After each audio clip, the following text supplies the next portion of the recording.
Hey guys, and welcome to a brand new video here on the View from the Crowd YouTube channel, and today we are going to be previewing the Portuguese Grand Prix. Now it's a long time since we've had a Portuguese Grand Prix in Formula 1, and this is the first time ever that F1 is going to Portimao, which is so it makes for quite a big event. Not a lot is known about this track. Some teams did some testing in 2009 to test the new aero regulations for that season, but apart from that, very little little to absolutely no running has been done at Portimao by any of the teams, and that data that they got in 2009 is going to be completely redundant because it is now 11 years old. So it's going to be interesting.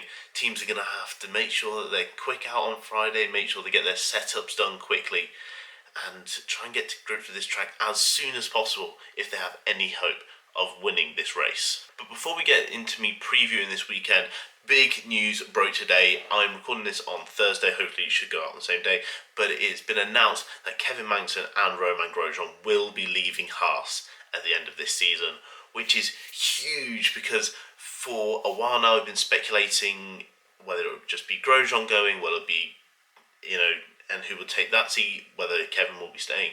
But now we know that there will be two open spaces at Haas for next season, which is huge for the driver market right now.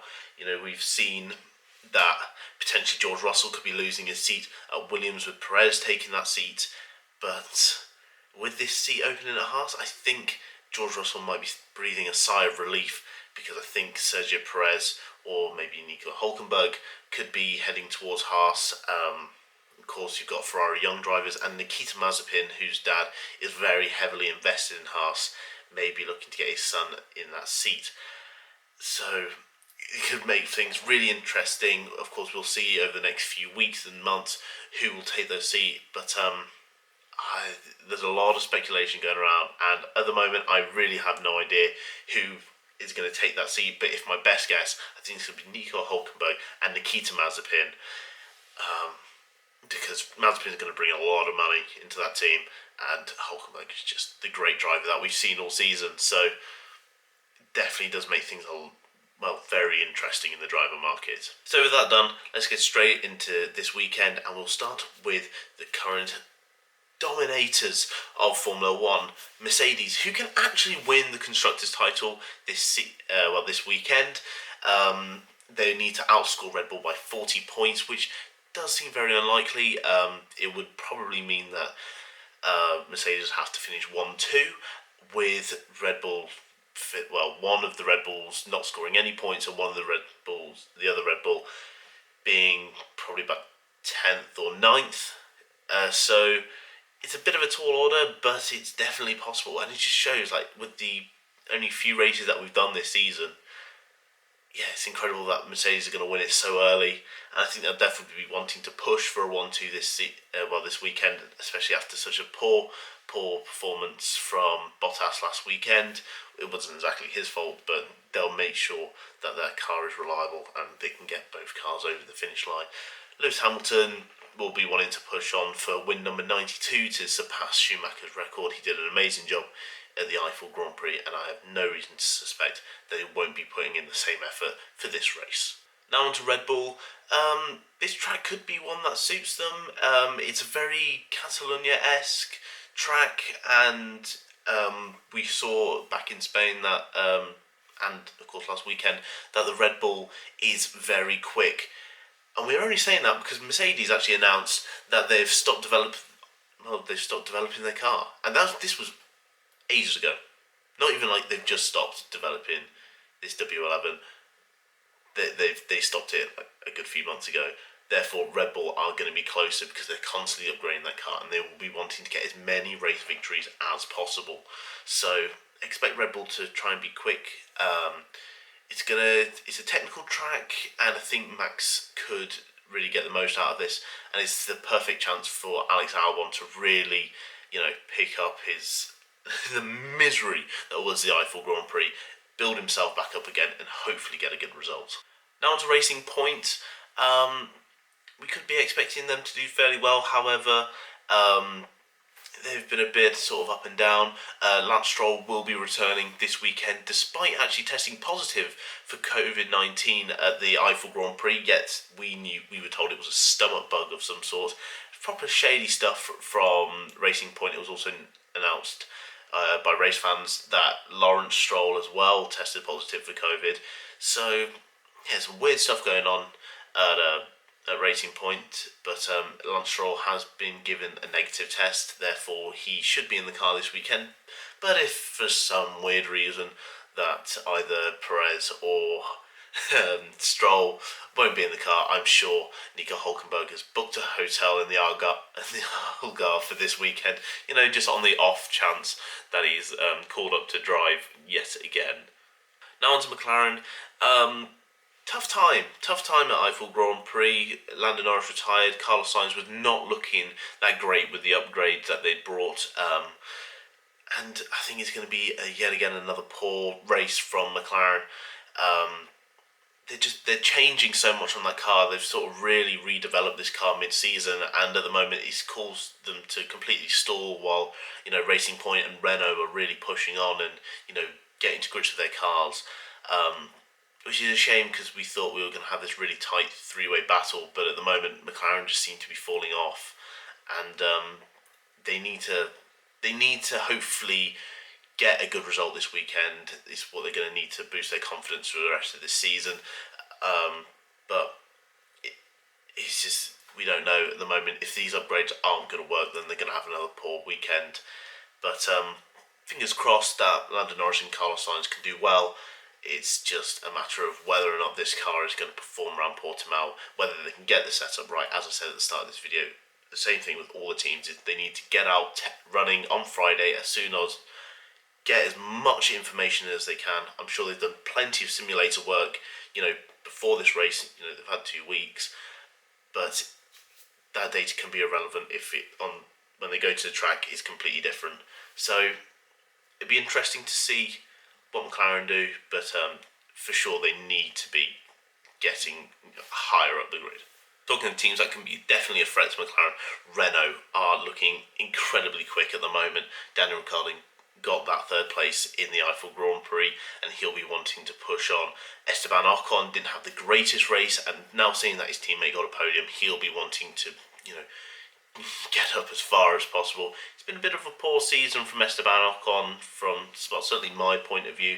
He really hasn't shown what he was capable of when he was back at Force India / Racing Point a couple of seasons ago. But I think it was a bit unlucky that he had the retirement, but even before that he wasn't looking that quick. So he'll be wanting to push on, get closer to Daniel, and Daniel will be wanting to get another podium this weekend.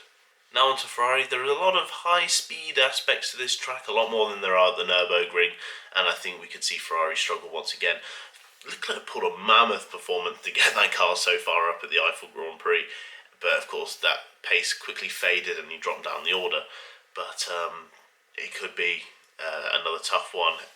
We've got a flat-out turn one in that sort of section. It's going to be long runs, not many chances to overtake, so if Charles or even Sebastian are able to push that car up as far up the grid as possible, they might be able to sort of hold out like they did at the Nürburgring. Just hold out, try something different, and hopefully score some points. But like I said last weekend, I think points for Charles, but Sebastian just still doesn't look comfortable in that car. It doesn't look comfortable in that team. I think he's already looking towards next season, just hoping for a good fresh start at Aston Martin. Now on to AlphaTauri. I say the same thing for AlphaTauri every single weekend. They're not going to qualify. They're not going to qualify in the top 10. But what they are going to do is they're going to qualify about 12th, 13th, 14th place, do a good strategy, and get solid points. It's the same thing every single weekend, and it's working for them. They're closing in on Ferrari in the Constructors' Championship. They are doing a good job. Pierre Gasly is absolutely romping into that team at the moment, and Daniel Kvyat was so incredibly unfortunate to have his front wing completely wiped out by Alex Albon in the last race. He'll be wanting to get some revenge. He'll be wanting to get some points and really show that, because he's fighting for his seat at the moment. It's looking like Yuki Tsunoda is probably going to come in at AlphaTauri next season, and Daniel Kvyat needs to show why he is fit for a seat, whether it is at Haas, whether it's at Alfa Romeo, whether it's at any sort of team.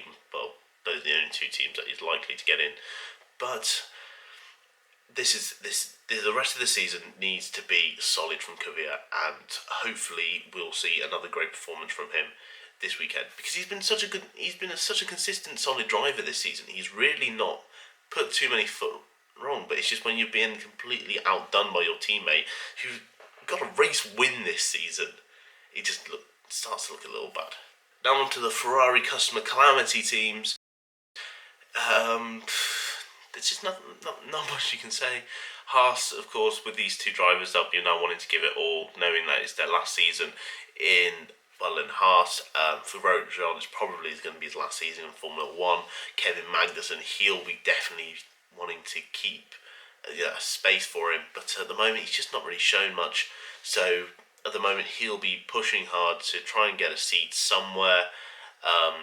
His options are incredibly limited, and I don't think he'll probably find one this season, which is a shame, because Magnussen, he's a good driver and we all know what he's capable of. It's just him and Grosjean on that team have been dire, and it's never really worked out for them for very long, at least. Even when they've had good spells, it's never sort of lasted more than maybe 4 or 5 races. So it's a shame to see them both go. But I think for Haas, I think it's definitely the right decision that they're getting rid of both of these drivers, because of the amount of chaos they've caused over the last 5 years at the team. But no, it's now time for them just to show what they're made of, go out in style. Hopefully that doesn't mean crashing into everyone. Same goes for Alfa Romeo, really. I say the same thing. I think for both Haas and Alfa Romeo, they just want to keep finishing in front of one of the Ferraris. I think that's their goal. People seem to sort of gloss over the fact that Antonio Giovinazzi got points in the last race. He's another person fighting for a seat. So is Kimi. Reports are that Kimi Raikkonen will be staying with Alfa Romeo, while it would be Antonio Giovinazzi getting the boot for Mick Schumacher. So, of course, we don't know what's fact and what's fiction at the moment, but both those drivers will definitely want to keep performing as well as they can, because it is looking like at least one of the seats are going to go to one of the Ferrari Junior drivers, who have been smashing it this year in F2, absolutely dominating. Mick Schumacher, Robert Schwartzman, Callum Ilott, all doing really, really well. So it'll be interesting. It'll be interesting to see what comes next for Alfa Romeo, but for now, Kimi and Antonio just need to keep pushing hard. Now finally, on to Williams. Of course, there's been a lot of speculation surrounding Williams about George Russell and his seat, but I think George is a remarkably talented driver. Q2 probably is going to be, again, very unlikely for George. It doesn't seem like that Williams has fallen off the pace a little bit on Saturday, and I don't think this is going to be a track which suits them particularly. It's a shame, but we're just not seeing a great Williams car at the moment. I don't think we're going to see a great Williams car next season. It's all about 2022. And luckily for Williams, probably going to be back end. They're going to get the most development time, and they're going to be the ones who are going to be trying to use that development time as well as possible, just so they can just so they can get off the back row of the grid, consistently, because at the moment it's really been poor, and it's really hard to watch just Williams just sort of dragging their feet at the back of the grid. George was putting in a great performance in the Eiffel Grand Prix, really sort of going toe-to-toe with the likes of Raikkonen and Vettel, until, he got completely punted by Raikkonen out of turn 1. But I think George needs to keep on doing what he's doing. Latifi needs to keep doing what he's doing, and I think better things will come for Williams in the future. So that's it. That is my preview of the Portuguese Grand Prix at Portimao. I'm really looking forward to this race. I really can't wait to see the cars sort of going around the track tomorrow, and just getting my first sort of glimpse of Portimao that hasn't been on a racing game.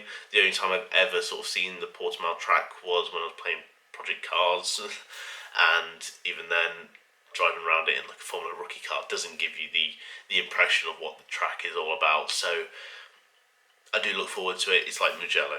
Again, I'm just looking forward to see how the cars are going to do, how the track behaves, what the tyre wear is going to be like, and hopefully we can have another good race, at a new track, because this is sort of the one saving grace of this year, is that we've had great races on new tracks. I think the race last weekend was brilliant. The one in Mugello was boringly brilliant. I can't wait for Imola and then Istanbul coming up soon.